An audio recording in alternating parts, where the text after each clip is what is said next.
The case against Julian Assange is illegal in many, many different ways. Many of these reasons why this case is illegal are grounds for throwing the case out without even hearing it in court. We could start with the sexual assault charges, which are totally spurious.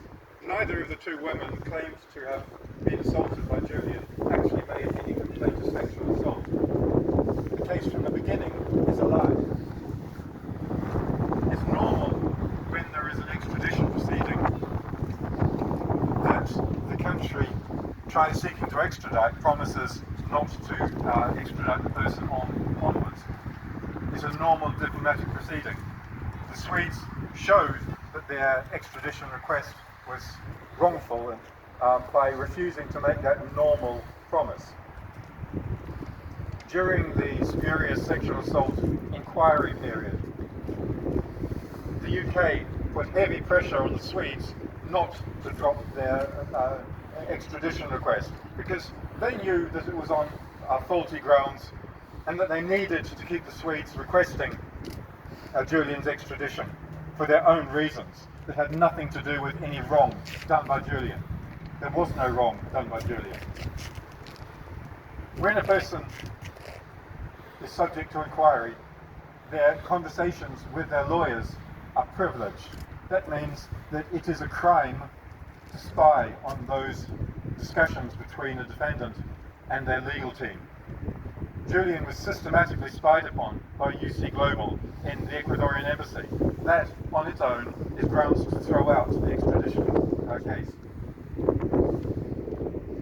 UC Global is subject to prosecution in Spain for their actions in spying on Julian.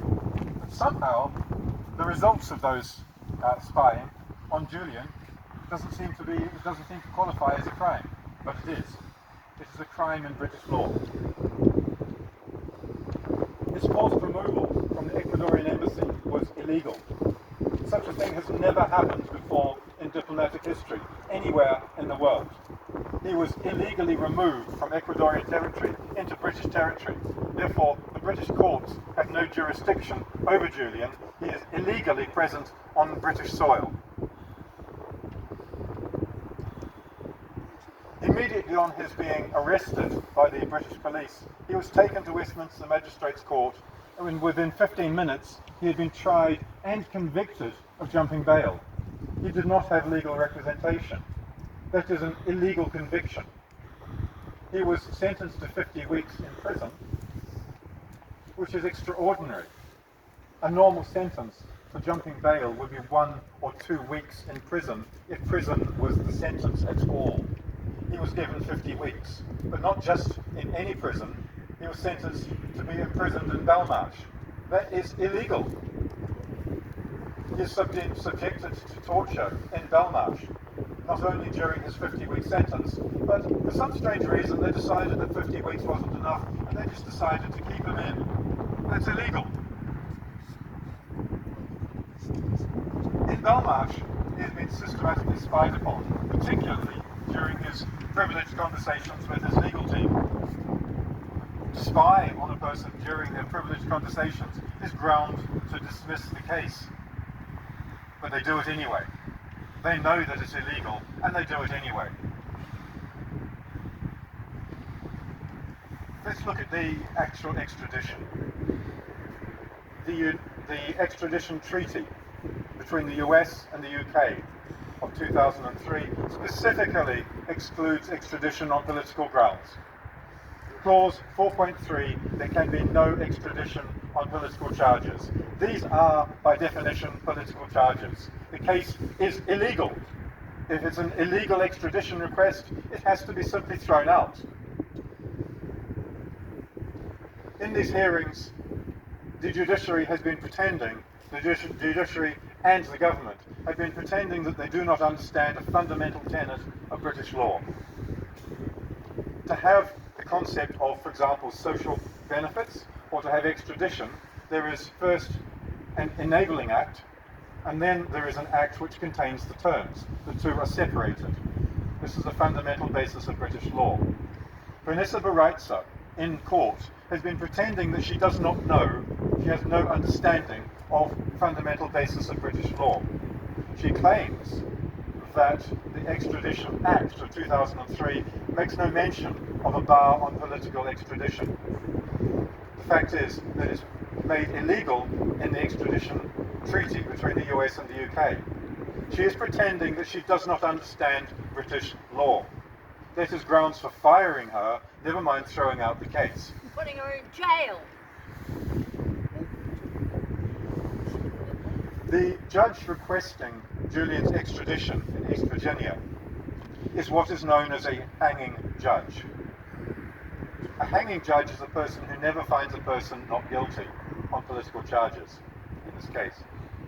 If a person does not have a reasonable expectation of a fair trial in the country they are to be extradited to, that is grounds in British law for refusing extradition. The requesting judge is a hanging judge. She will not find a person before her on a political charge not guilty. There cannot be an extradition to such a judge. There cannot be, because he has no expectation of being possibly found not guilty if the evidence proves that he did not commit the crime he is accused of. That is grounds for refusing extradition. Another ground for refusing extradition is if the person can expect to be tortured in the country they're being sent to. The special administrative measures that the Americans intend to use on Julian are torture. They fulfill all the criteria for a condition to be described as torture. You could also add that Julian's conditions in Belmarsh are also torture. These are grounds for dismissing the case. During the hearings in the Magistrates' Court, the defence team used the ruse of demanding that Julian be brought to court for the hearings. They had been systematically prevented from having legal discussions with him.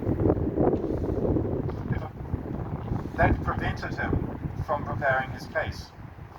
If the person is prevented from preparing their legal case to defend themselves against prosecution, that on its own is grounds for dismissing the case. He was systematically prevented from preparing his case, and his legal team used the ruse of demanding that he be brought in a journey that takes several hours from Belmarsh prison to the Westminster Magistrates' Court, stressing him, of course, so that they could then request time during the lunch break to work on their case. Vanessa Baritza pretended to consider and decided that he could have a maximum of half an hour. For several months, the legal team had been refused access to him in order to prepare for these hearings. This is a parody of legal proceedings.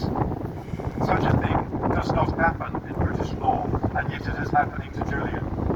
And then, of course, after being allowed his half an hour consultation with his legal team, the first he had managed to have for several months, he then had a journey of several hours from Westminster Magistrates' Court back to his illegal prison.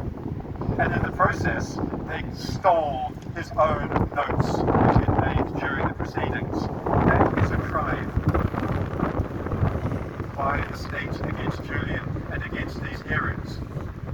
Even the prosecution legal team protested against this illegal action. Vanessa Baritza saw nothing wrong with it. This is an example of Vanessa Baritza's refusal to administer the law.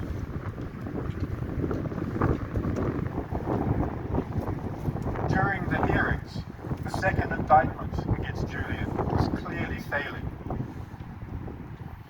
So they decided to bring in a third indictment to make it look as though they were claiming that Julian had committed actual crimes as opposed to political offences. The third indictment was laid after the deadline for submitting evidence. That means that the third indictment is illegal and should not even be heard in court. Because it was after the deadline for submitting evidence, it is also illegal for the defence team to offer any defence against the third indictment. Now, when you have a case where you cannot defend yourself, that is an illegal case. It's not law, it's simply illegal. It proceeded anyway. They didn't have time to prepare a defence against the third indictment, but that didn't matter in court either. If you cannot prepare a defence, you cannot make the case cannot be laid against the defendant. That did not matter. Then we look at the third indictment itself. What was the evidence? The evidence came from Sigurdur Thordarson, a convicted paedophile, a convicted fraudster, and a convicted perjurer. Evidence from such a person has no standing in court. It has been proved that the evidence that he gave in the third indictment was perjured. There's a surprise. In a legal case, if your star witness is not only a proved perjurer, paedophile, and fraudster, but actually their entire evidence was perjury, the case collapses. In these hearings, it does not matter that the evidence is perjured, because this case is not about evidence. It is political in nature. This is a parody of legal proceedings. There is no justified legal proceeding in this case. It is entirely illegal. So in her summing up, when she made the decision on the case, Vanessa Bareitza essentially said, British law is irrelevant. I don't care what the law says, I don't care what the evidence is. I'm finding him guilty anyway.